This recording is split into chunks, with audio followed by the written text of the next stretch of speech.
என் நீதி மறுக்கப்படுகிறது, என் வாழ்க்கையில் எந்த சுகமும் இல்லையே என்று அங்கலாய்க்கும் ஆத்துமாவே, இன்று கர்த்தர் உங்களுக்கு சொல்லுவது ஏசாயா 58:8.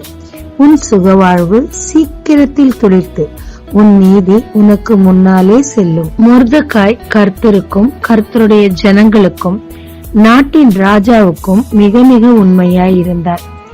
ராஜாவின் உயிருக்கு ஒரு பாதகம் வந்தபோது அதை அரண்மனைக்கு அறிவித்து ராஜாவின் உயிரையும் காப்பாற்றினார். ஆனால் அவர் செய்த நீதி அவருக்கு மறந்து போகப்பட்டது. ஆனாலும் ஆமான் நிமித்தமாக தொடர்ச்சியான அவமானமும் அநீதியுமே அவருக்கு இழைக்கப்பட்டது. ஆனால் அவரை மறக்காத தேவன் ஒரே ஒரு காரியத்தை தான் செய்தார். கர்த்தரோ ராஜாவின் தூக்கத்தை கலைத்தார். அவருடைய டைரியை கொஞ்சம் திறந்து பார் என்று சொல்லி கர்த்தர் அவருடைய இருதயத்தை தூண்டினார். திறந்து பார்த்த போது மொர்தெகாயின் நீதி மறந்து போகப்பட்டிருந்தது.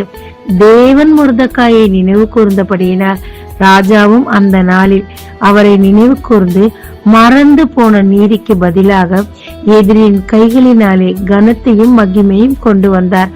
அது மட்டுமா, அவர் ஒரு காலம் நினைக்கவில்லை ராஜாவிற்கு கீழாக பெரிய அதிகாரத்தில் தான் வருவோம் என்று. ஆம், முடிவிலே அப்படிப்பட்ட ஒரு அதிகாரத்தை மொர்தெகாய்க்கு ராஜா தந்தார். அவருடைய சுக வாழ்வும் துளிர்த்தது. ஆமாங்க, மனிதர்களுக்கு நீங்க செய்த நன்மையை, நீதியை அவர்கள் மறந்திருக்கலாம். ஆனால் மறுக்கப்பட்ட உங்களுடைய நீதியை பட்ட பகலை போல கர்த்தர் வெளிச்சத்திற்கு கொண்டு வர காத்திருக்கிறாருங்க. அதற்கு யார் தூக்கத்தை கலைக்கணுமோ கலைப்பார், யாருக்கு ஞானத்தை கொடுக்கணுமோ கொடுப்பார். ஆக மொத்தத்துல உங்க சுக வாழ்க்கை சீக்கிரம் துளிர்க்குங்க.